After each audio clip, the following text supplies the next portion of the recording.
En noviembre de 1944, Washington estaba en guerra. Miles de soldados estadounidenses morían cada semana en Europa y el Pacífico. Pero ese día en particular, el jefe del Estado Mayor del Ejército de los Estados Unidos, George Marshall, no pensaba en las líneas del frente. Pensaba en un funeral. Un oficial británico había muerto, y Marshall estaba a punto de hacer algo extraordinario: organizar el entierro de un soldado extranjero en el Cementerio Nacional de Arlington, un honor reservado exclusivamente para estadounidenses. El Congreso tendría que aprobar una resolución especial. Las regulaciones eran claras, sin excepciones. A Marshall no le importó. El oficial británico era el mariscal de campo Sir John Dill, y Marshall iba a asegurarse de que recibiera honores que ningún oficial militar extranjero había recibido jamás en la historia estadounidense. Esto no era sentimentalismo ni política. Era Marshall reconociendo una deuda. Durante 3 años, John Dill había hecho algo que nadie más podía hacer. Había evitado que la alianza angloamericana se desintegrara. La pregunta que todos se hacían era simple: ¿por qué Churchill lo odiaba? ¿Y por qué Marshall lo protegía? En julio de 1940, Winston Churchill observaba a su nuevo jefe del Estado Mayor Imperial General. El general Sir John Dill acababa de asumir el mando de todo el ejército británico en el peor momento de la historia británica. Francia había caído. El ejército británico apenas había escapado en Dunkerque. Se esperaba una invasión alemana en cualquier momento. Churchill necesitaba un general que luchara con fuego y agresión. Lo que obtuvo fue John Dill, reservado, metódico, cauteloso. En cuestión de semanas, Churchill supo que había cometido un error. El primer ministro tenía un apodo para su nuevo jefe militar: Dilly-Dally, que significaba alguien que se demora. No era afectuoso. Churchill más tarde describiría a Dill, incluso en su cara y en el gabinete, como la mano muerta de la inacción. Traducción: un hombre que no hacía nada. El problema no era la competencia. Dill era brillante. Entendía la estrategia mejor que la mayoría de los oficiales con los que trabajaba Churchill. El problema era un desacuerdo fundamental. Churchill quería atacar en todas partes: Grecia, Medio Oriente, Singapur. Cualquier lugar donde ondeara la bandera británica necesitaba ser defendido con fuerzas que Gran Bretaña no tenía. Dill seguía diciendo que no. Le decía a Churchill que Gran Bretaña estaba comprometiendo recursos escasos en los teatros equivocados. Apoyaba defender Singapur sobre el Cairo cuando Churchill quería lo contrario. Cuestionó la expedición griega que Churchill defendía. Tenía razón. La campaña griega fue un desastre. Pero tener razón no ayudaba a lidiar con Churchill. En noviembre de 1941, Dill cumplió 60 años. Churchill no esperó ni un solo día más allá de la edad de jubilación obligatoria.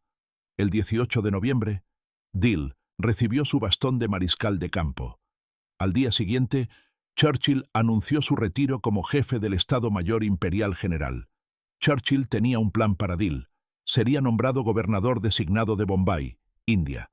Apartado, como se decía, tranquilamente retirado, alejado de cualquier posición donde pudiera cuestionar las decisiones estratégicas de Churchill. Entonces ocurrió Pearl Harbor. El 7 de diciembre de 1941, Japón atacó la flota estadounidense. En cuestión de días, Alemania declaró la guerra a Estados Unidos. Churchill inmediatamente navegó a Washington.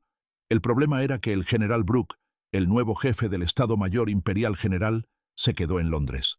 Churchill necesitaba un oficial militar superior para la conferencia, así que trajo al hombre que acababa de despedir, John Dill. Se suponía que era temporal, solo para esta conferencia. Lo que sucedió en Washington lo cambió todo. El 22 de diciembre de 1941 comenzó la Conferencia Arcadia. Desde la primera reunión, Churchill demostró que esperaba liderar la nueva alianza. El Estado Mayor británico tenía la misma actitud. Su confianza bordeaba la arrogancia. Los estadounidenses lo notaron. El general Marshall lo notó más que nadie. Pero había un oficial británico que era diferente: el mariscal de campo John Dill. Mientras Churchill daba conferencias y los jefes británicos se pavoneaban, Dill escuchaba, hacía preguntas, quería entender la perspectiva estadounidense. El último día de la conferencia, hubo un almuerzo simple en el comedor ejecutivo. Marshall y Dill se sentaron juntos. Descubrieron algo notable. Ambos creían que la discusión franca sin juegos diplomáticos era la única forma en que la alianza podía funcionar. Cuando terminó la conferencia, la delegación británica regresó a casa, excepto Dill. Churchill lo mantuvo en Washington como jefe de la misión conjunta del Estado Mayor británico. En febrero de 1942, la alianza ya se estaba fracturando. Roosevelt y Churchill se enviaban mensajes constantemente, discutiendo estrategia, haciendo compromisos. Marshall estaba siendo mantenido en la oscuridad. Entonces Dill lo resolvió. Churchill enviaba telegramas a Brooke, el jefe del Estado Mayor Imperial General, compartiendo los mensajes de Roosevelt. Brooke los enviaba a Dill. Dill se los mostraba a Marshall. Sin el conocimiento de Churchill, sin el conocimiento de Brooke, sin que nadie lo supiera excepto los dos hombres que se reunían para almorzar cada semana. Esto era inteligencia que podría hacer que un hombre fuera sometido a corte marcial. Dill era un oficial británico compartiendo comunicaciones clasificadas entre su primer ministro y el presidente estadounidense con un jefe militar extranjero. Estaba violando todos los principios de seguridad operacional. Lo hizo de todos modos, porque Dill había decidido algo que Churchill nunca entendería. La forma más rápida de derrotar a Alemania era a través de la cooperación angloamericana completa, y eso requería que Marshall supiera lo que Churchill realmente estaba pensando. En noviembre de 1944, Dill estaba exhausto. 3 años de mediar entre dos líderes de voluntad fuerte habían pasado factura. Le habían diagnosticado anemia aplásica, un trastorno sanguíneo. No había tratamiento. Continuó trabajando, continuó asistiendo a conferencias, continuó reuniéndose con Marshall. En noviembre, colapsó. El 4 de noviembre de 1944, el mariscal de campo Sir John Dill murió en el Hospital Walter Reed en Washington. Tenía 63 años. Marshall recibió la noticia e inmediatamente tomó una decisión. Dill sería enterrado en Arlington. Las regulaciones no importaban. El Congreso las cambiaría. En cuestión de días, el Congreso aprobó una resolución conjunta especial permitiendo que Dill fuera enterrado en el Cementerio Nacional de Arlington, el primero y único oficial extranjero en recibir ese honor durante la guerra. Marshall dio un elogio. Escribió a la esposa de Dill: oficialmente, Estados Unidos ha sufrido una gran pérdida. Personalmente, he perdido a un querido amigo, único en mi vida y que nunca saldrá de mi mente. Churchill envió condolencias. Llamó a la muerte de Dill una pérdida para el esfuerzo de guerra. Pero nunca reconoció lo que Dill realmente había logrado. Nunca entendió que Dill había salvado la alianza que Churchill afirmaba liderar. ¿Por qué Churchill lo odiaba? Porque Dill se negó a decirle a Churchill lo que quería escuchar. Daba consejos militares basados en la realidad, no en la necesidad política.